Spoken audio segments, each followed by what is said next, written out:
بسم الله الرحمن الرحيم الحمد لله والصلاة والسلام على خاتم النبيين محمد وآله وصحبه والتابعين. Chers camarades, chers amis, bienvenue dans notre nouvelle séance, notre nouvelle leçon de la matière hygiène, santé et premiers soins. Chers amis, nous sommes au programme aide, service, éducation. La leçon du jour portera, Inch'Allah, sur le souffle correct. Mais avant cela, nous avions vu dans la séance précédente quelques erreurs, quelques fautes en respiration. Et nous avions vu quelques points qui sont, entre autres,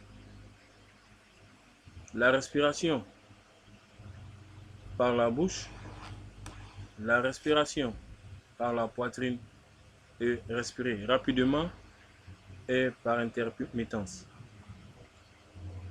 c'est-à-dire de façon entrecoupée. Et ces thèmes, il y a eu des petits détails sous chaque élément ou sous chaque point. Si nous avions compris cela, chers frères, chers amis, alors donc nous devons savoir, il reste à savoir maintenant qu'est-ce qui est le souffle correct. Alors, chers amis, le souffle correct, à chaque respiration, les molécules d'oxygène passent des poumons au sang et se combinent avec l'hémoglobine qui se trouve dans les globules rouges dans une combinaison qui donne la couleur rouge au sang. Voici un peu la constitution du sang. Puis cette oxyhémoglobine, véhiculée dans tout le corps par la circulation sanguine, amasse le dioxyde de carbone, déchet de la respiration, et l'apporte aux poumons pour expirer. Les petites respirations ne sont pas suffisamment efficaces pour rejeter ce déchet. De cela, on peut conclure que la respiration profonde est en fait une bénédiction unique qui sert à chaque fois au nettoyage de notre corps. Le souffle correct est celui qui est inspiré par le nez, expiré par la bouche. Dans la circonstance normale, un être humain adulte inspire et expire de 12 à 16 fois par minute. L'air qu'on inspire avec un seul souffle comprend 79% d'azote, de 20 à 21% d'oxygène, 0,04% de dioxyde de carbone et très peu de quantité d'autres gaz de la vapeur d'eau. Cela nous montre qu'il y a un changement de 4% concernant leur proportion d'oxygène et de dioxyde de carbone lorsqu'on respire. Cela nous montre effectivement deux vérités absolues de la respiration qui est l'unique moyen de transmission de l'oxygène aux tissus, organes et cellules. 2. Un des principaux moyens pour débarrasser le corps des formations nocives et toxines. Quand on respire correctement, le rythme cardiaque s'améliore, la pression artérielle diminue, la circulation sanguine s'accélère, la digestion est facilitée et l'homme se sent plus puissant face aux événements et situations négatives. La plus directe façon,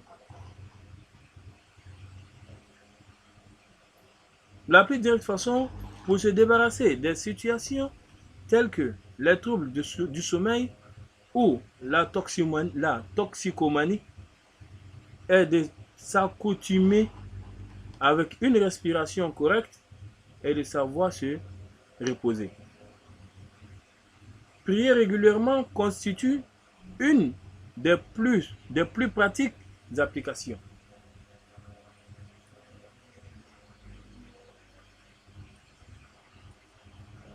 Voilà où Allah nous dit لقد خلقنا الإنسان في أحسن تقويم. Allah nous a créé de la plus belle des façons, de la plus bonne manière.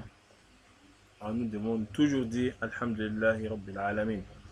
Alors, chers amis, une respiration rapide et faible provoque une fatigue excessive, un sommeil irrégulier, une inquiétude, des crampes musculaires, des problèmes de vision, des douleurs thoraciques et une palpitation. Une respiration régulière et profonde entraîne une amélioration de notre santé, un rajeunissement de notre peau, un renforcement moral et une pensée optimiste. Nous devons, selon les normes de l'Organisation mondiale de la santé, 1. Remplir nos poumons par 4 à 6 litres d'air par minute. 2. Nous habituer à la respiration par le diaphragme. Nous habituer à la respiration par le diaphragme. 3. Respirer par le nez à la place de la bouche. Chers amis, la respiration par le diaphragme est meilleure pour trois raisons. Petit a, elle permet d'absorber plus d'air plus profondément. Petit b, le diaphragme, avec sa propre action, dilate la partie inférieure des poumons et accroît l'afflux dans les veines. Petit c, la seule partie inférieure des poumons est dilatée par le mouvement du diaphragme.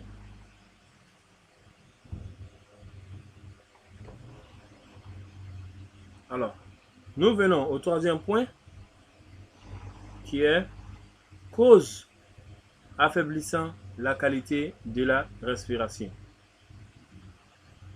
Chers amis, la respiration, activité très importante, devrait être efficace, mais certaines conditions rendent la respiration difficile. Maintenant, examinons chacune de ces causes. 1. L'environnement.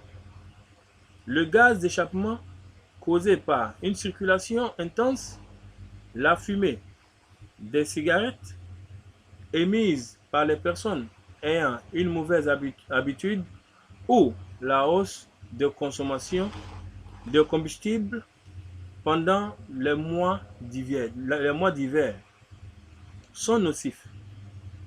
L'air qui ne contient pas suffisamment d'oxygène est loin de satisfaire les besoins des êtres humains. En outre, le regroupement des travailleurs dans des espaces étroits ou non aérés a des effets négatifs sur la respiration et est une invitation à la maladie. 2. La hâte. Les citadins des grandes villes, en particulier vivant quotidiennement au pas des courses pour manger, vite ou attraper les moyens de transport collectif, leur respiration devient rapide et superficielle. Eux, ils ne respirent pas alors assez d'oxygène pour remplir leurs poumons.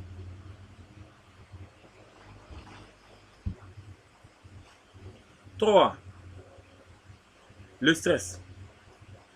Notre stress augmente avec l'accroissement des responsabilités, missions et nos tâches à assumer.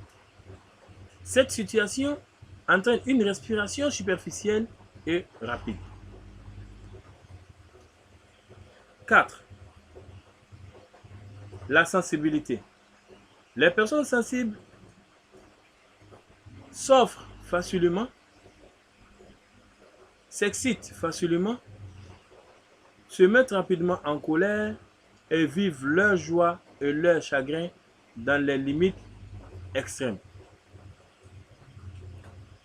Chez ce type de personnes, la respiration s'affecte négativement, elle s'accélère et devient superficielle. 5. Une grande occupation. Quand on se concentre sur une affaire, une pensée ou un événement, on se contracte et du fait que la tension des muscles liée et au souffle est un facteur limitant la respiration. Dans ce cas, la respiration s'interrompt.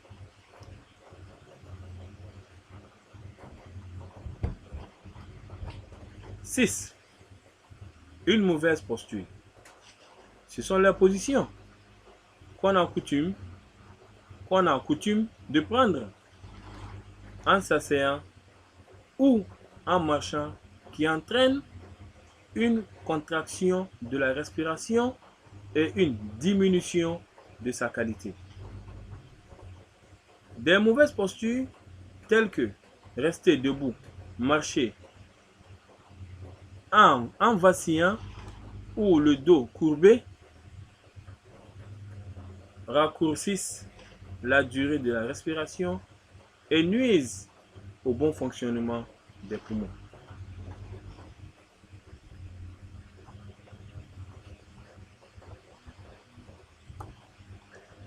L'inaction.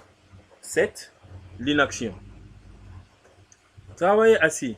Profiter de l'aide donnée par la technologie, le nouveau mode de vie lorsqu'on répond à nos besoins de nettoyage et de cuisine sont autant d'actes qui limitent nos actions. Par exemple, une grande différence existe entre laver ses vêtements à la main et les laver à la machine. Durant le lavage à la main, le corps est fatigué par une longue activité alors qu'il n'y a pratiquement aucune fatigue à utiliser la machine à laver. Celui qui marche n'a pas la même consommation d'énergie que celui qui conduit un véhicule. La respiration profonde se trouve réduite par une diminution des activités physiques et prend place une respiration superficielle qui entraîne une réduction du niveau d'oxygène dans le corps et plusieurs maux en découlent. 8. L'excès alimentaire. Quand l'on mange trop, son estomac s'élargit, son corps s'alourdit. À cause de l'effet de l'excès de poids, ses mouvements se limitent. Sa respiration devient difficile. Il faut s'habituer à une alimentation équilibrée pour une respiration tranquille. Donc, chers amis, tirons-en leçon et surtout de ce point essentiel que le point 8. Car il est très important pour nous. L'islam, autant qu'il veille sur notre aspect, sur notre physique, il tient compte aussi et veille aussi sur notre spirituel. Écoutons ici ce que notre cher prophète Muhammad sallallahu alayhi wa sallam nous propose en ces termes. Notre cher prophète, que la prière et la paix soient sur lui, dit à ce sujet, l'être humain ne remplit pas de récipient pire que son estomac. L'être humain n'a guère besoin de plus de quelques bouchées qui le maintiennent en vie.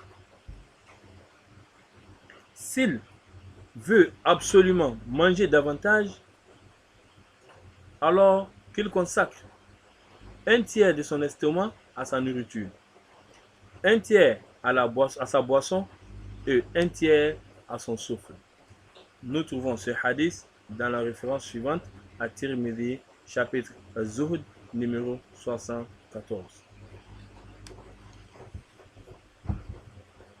Nous allons, chers amis, sur le 9e point où notre séance du jour prendra fin, Inch'Allah. Le 9e point, l'âge.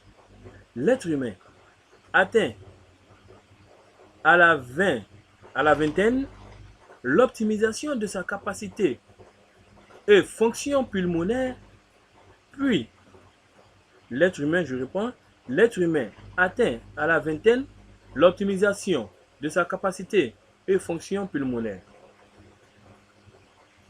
Puis, cette capacité commence à se réduire au fur et à mesure des ans. Au fur et à mesure des ans, ça diminue. Pour éviter la baisse de la capacité respiratoire et la renforcer, il faut faire des exercices respiratoires et du sport. Voilà, sur ce, chers amis, chers enfants, chers tous, nous allons nous arrêter sur ces points, espérant se retrouver, Inch'Allah, dans les jours à venir pour d'autres points, pour d'autres thèmes et pour d'autres sujets qui nous sont utiles pour notre vie et notre mode de vie réglé, modéré. Sur ce, qu'Allah nous facilite la compréhension et je vous souhaite une excellente journée et à très bientôt. Wallahu a'lam wa sallallahu wa sallam ala nabiyyina Muhammad wa alihi wa sahbihi wa tabi'in walhamdulillahi rabbil alamin.